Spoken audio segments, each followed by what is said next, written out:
بسم الله الرحمن الرحيم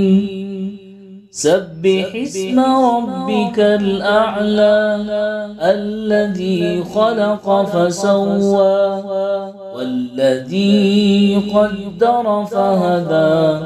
والذي أخرج المرعى فجعله غثاء أحوى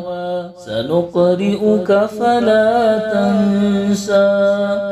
إلا ما شاء الله إنه يعلم الجهر وما يخفى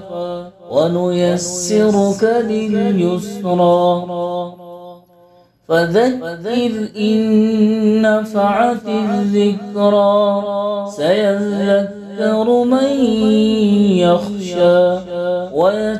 ويتجنبها الأشقى الذي يصلى النار الكبرى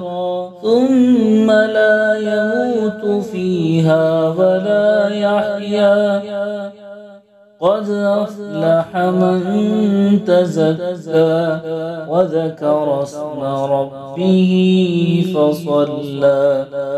بل تؤثرون الحياة الدنيا والآخرة خير وأبقى إن هذا لفي الصحف الأولى صحف إبراهيم وموسى.